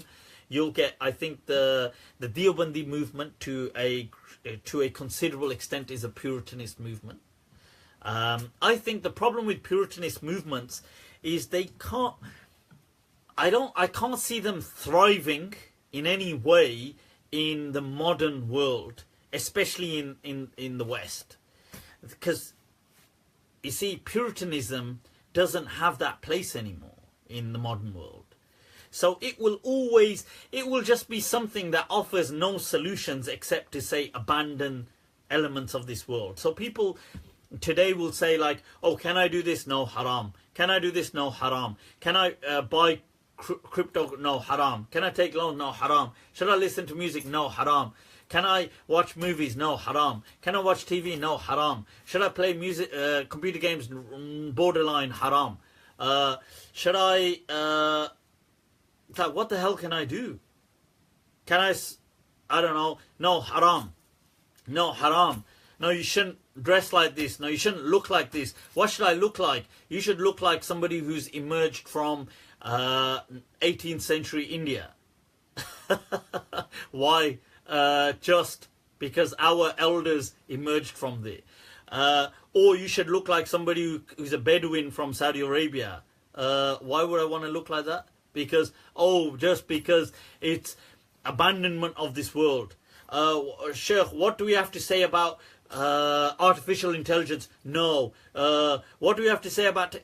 You see, you don't have a solution for the world. You just have a disengage. That's not going to work for most people. Most people don't want to disengage. They want to engage with the world, for God's sake. Most people love to engage in the world. This is life. Live it. Hell yeah. That's what I'm talking about. What is it? Esta vida me encanta. I love this life. But what, having this approach that, look, your life is really after death. That's a very morbid kind of... It won't work on a general scale. It'll work with a few people. It'll work with a cult-like following. But it won't work with the majority of the people. Because religion then, to them, this is useless. It has no solution to people's problems. It just has disengage. What do I need that for? I'd rather enjoy life. The Lord, Allah says, قُلْ مَنْ حَرَّمَ زِينَةَ اللَّهِ الَّتِي أَخْرَجَ لِعِبَادِهِ. Who made these blessings which I have given to my servants haram? Who? Allah is asking, who is it? Who? This is the thing. That, who are you?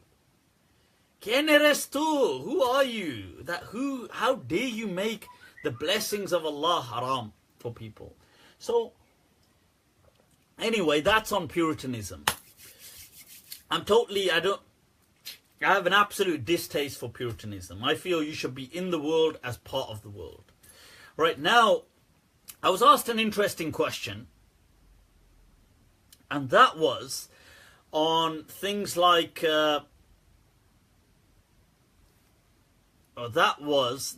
what do I think about people doing things like playing the Azan loud on speakers, especially when surrounded by non-Muslims? Right. Okay, people, there's going to be some turbulence in the air. Brace yourselves. You can see the seatbelt signs are on, and it says no smoking right now. In fact, the no smoking signs might be off.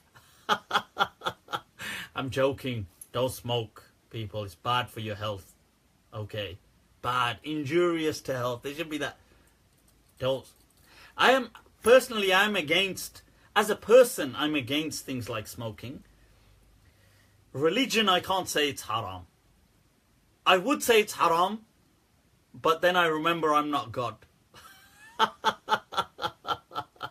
So, I remember my own reality that I don't have the authority to make it haram.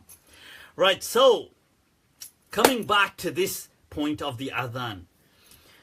I am against this kind of blasting the Adhan on loudspeakers when you're surrounded by non-Muslims. This is not Islam as far as I'm concerned. This is not Islamic, right? You can say the Adhan. If you want to say it. But you don't need to blast it on several speakers. You don't need to do these things, right? Look, if people want it, that's up to them. But I feel, personally, I would say even if it was a Muslim country, it's wrong. You don't, look, it's not, you don't need to constantly tell, people ain't dumb, they know it's time for Salat, right? So everybody has a watch nowadays. People are like, oh, but in big cities, people don't know the time. Yeah, well, they've got a watch, they can set an alarm, they've got a mobile phone, right? They can set an alarm, they've got timetables, they've got calendars, right? You need to stop this. There was this thing in India. And look, I don't agree with what, there was this singer, Sonu Nigam, who had said that he made some tweet about, and I don't agree with his kind of tweet, and I don't agree with his approach. And I condemn any and all of this religion impositionist attitude, whether it's Hindu, whether it's Islamic, whether it's just people blasting things like music real loud. This thing is wrong. You need to stop it. And people need to stop being so insecure. If I was in charge, I would fix those such Mulvis or anybody that try to, this is the first thing, I would rip the speaker systems out. And seriously, I find it like a mockery of Islam that it's shoved down people's throats.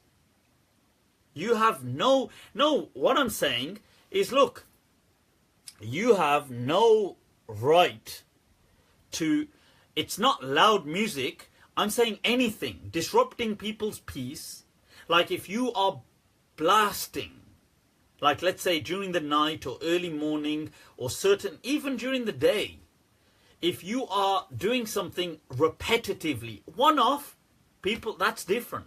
One-off, somebody could be making an announcement, okay, but if you're doing every day something, in the name of God, this is wrong. I disagree with this, blasting the Adhan through loudspeakers. In cities, I disagree with it, whether it's Muslim, and even more so in non-Muslim atmospheres, because it's not even their religion. So you see, look, loud music, I'm not saying loud music is forbidden. What I'm trying to say is being a nuisance is wrong. Now you can use anything to be a nuisance, right? Like I could use loud music. So if I'm a neighbor, late at night blasting music and disturbing the neighbors, that's wrong. Maybe as a one-off, somebody had a party, they had a birthday, they had something. But if this is happening all the time, that's wrong. What's wrong is wrong, goddammit. And if a person, likewise, if mosques are using these things to blast the adhan, that's wrong. I know they think that we're doing something Islamic, but they're not doing something Islamic. So that's my understanding. I actually condemn that people do. Obviously, they're not going to listen to me, but I'm just being very honest about this. I think they should do the adhan. They should do the adhan as the Prophet taught the adhan. He taught the adhan to say it with your mouth. People say, yeah, but today we've got speakers. Yeah, but so? The Prophet could have said, oh, say the adhan at the top of your voice or by any means necessary to amplify your voice. He never said that. So today we may have speaker systems, but we've also got watches. We've also got alarms. We've also got mobile phones. We've got timetables, calendars. So that's just to chill, inshallah. Okay, so just to Suleiman Khan, behave, stop trolling my thing. Mate, you're drunk. Wouldn't you like to know? Right, so I'm just saying it as it is. You got to sometimes be open. You got to challenge the issues.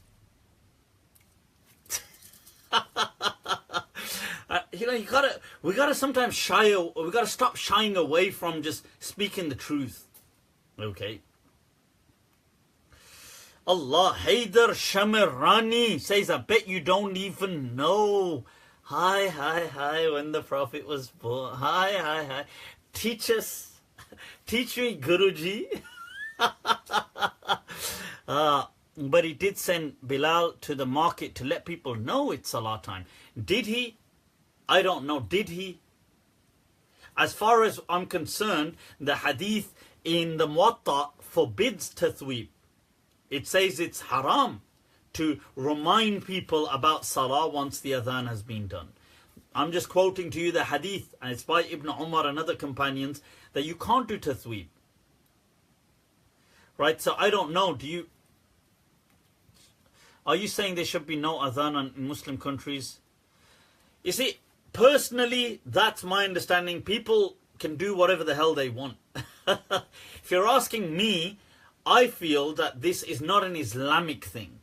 People could say, yes, now in Muslim countries, I think it's less of an issue because they've been born and raised.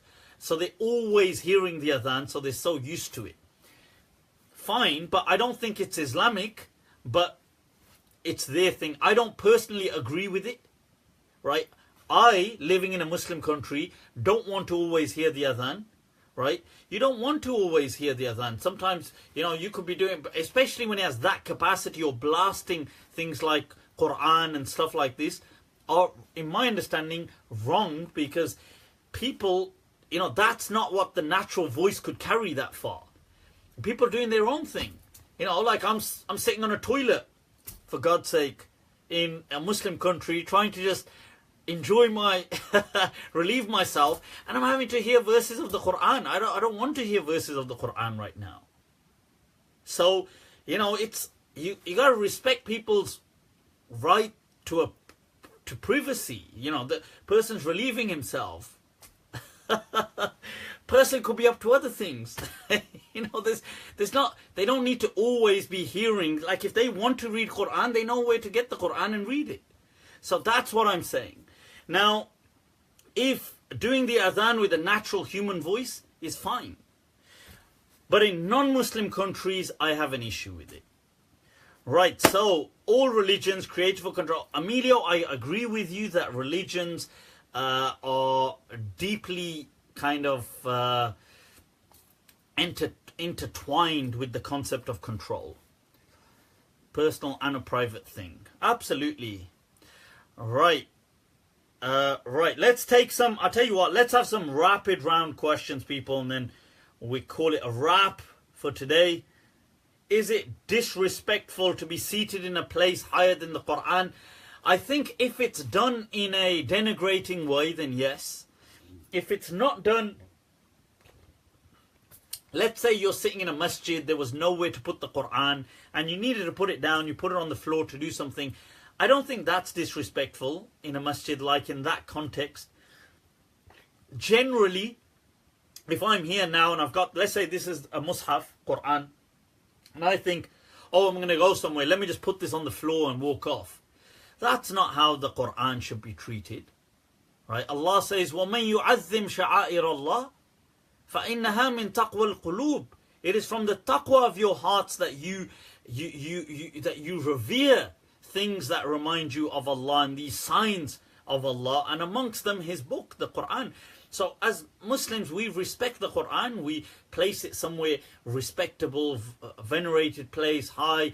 We don't put things on top of it. I find it problematic when I personally see, here's a Qur'an and people have chucked loads of books on top of it.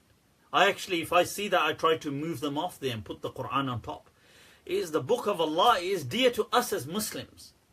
Okay, so we should always have love and respect for the book of Allah as Muslims.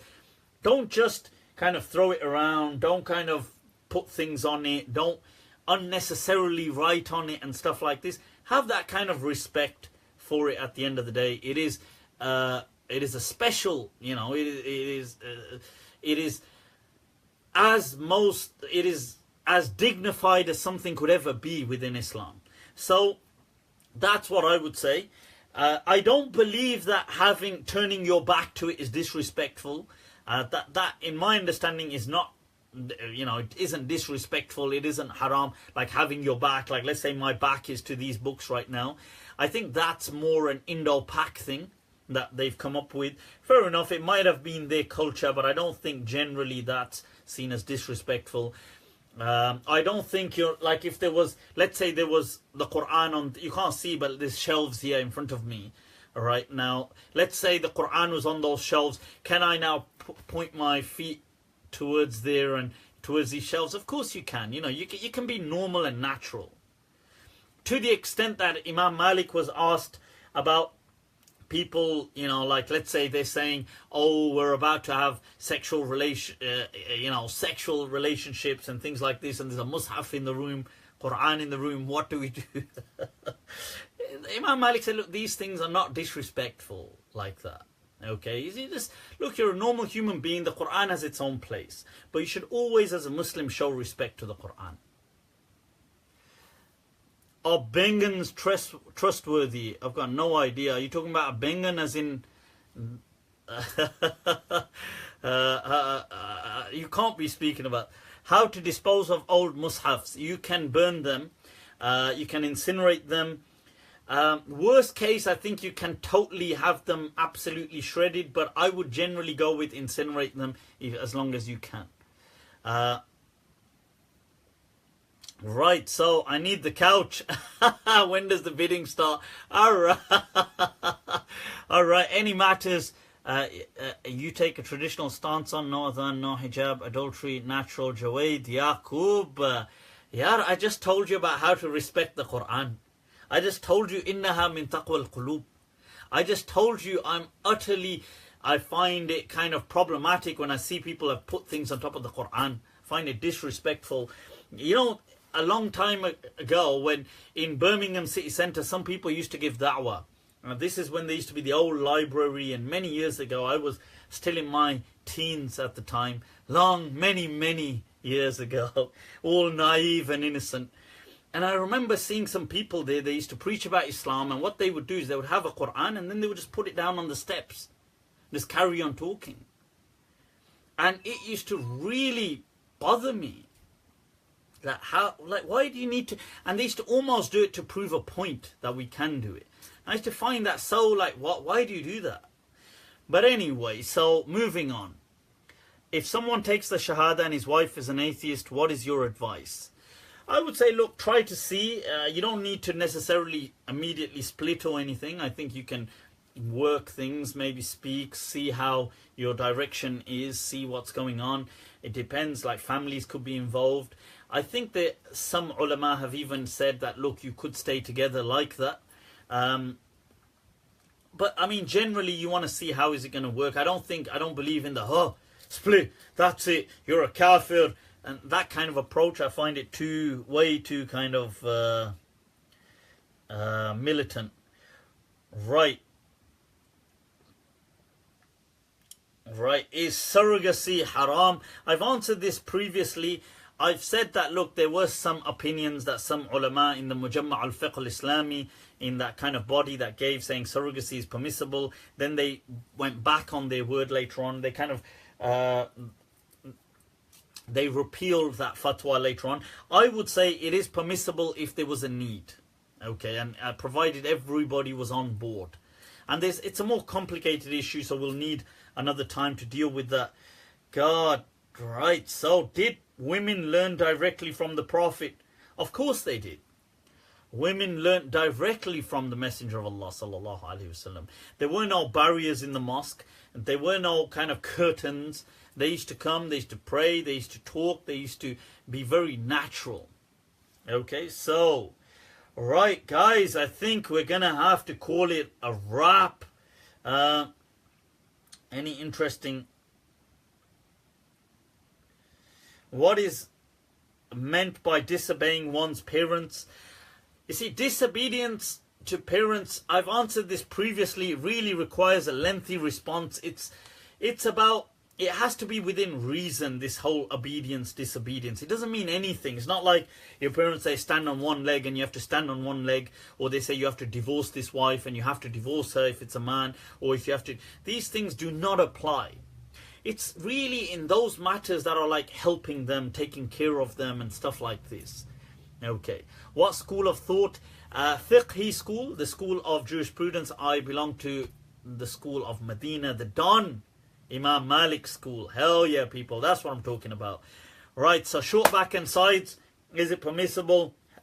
Demonstrating by example. Of course it's permissible. Of course it's permissible. Guys, I think we've got to call it a wrap. I think I've overdone it on the drink. I'm bursting. I need to get to the toilet, goddammit. Right. As always, it's been an awesome session, people. You guys have been incredible. Of course, excusing the haters, of course. But that comes with the parcel, I guess. Right now, if you're on Facebook, which you should be, right, click like, share, like both my pages. I've got my public page and my general page. Like them both. You can message me. If you're on Snapchat, you can add me as Malm 2014, MALM 2014. That's Malm 2014. You can send me your questions. I do try to respond to them. I will try to respond with more snap wars as well. I've been, I suppose, recently just doing, just distracted in my own world. But I am going to try to do more snap wars and stuff like that in between all these TV series. No. Right, that said, guys, inshallah, take very good care of yourselves. We'll conclude with the words that Subhanallah wa ta'ala amma yasifun, that Allah is above and transcendent of that which they ascribe or describe Him with, or give Him as attributes. وَأَفْضَلُ الصَّلَاةِ وَالسَّلَامِ عَلَى الْقَائِلِ الْمَمْنُونَ, and the best of blessings and salutations upon the Messenger of Allah who said, Al-Madinatu khayrul lahum law kanu ya'lamun, that indeed Medina is better for them if but only they knew. With that, take very good care of yourselves, people. Assalamu alaikum wa rahmatullahi ta'ala wa barakatuh.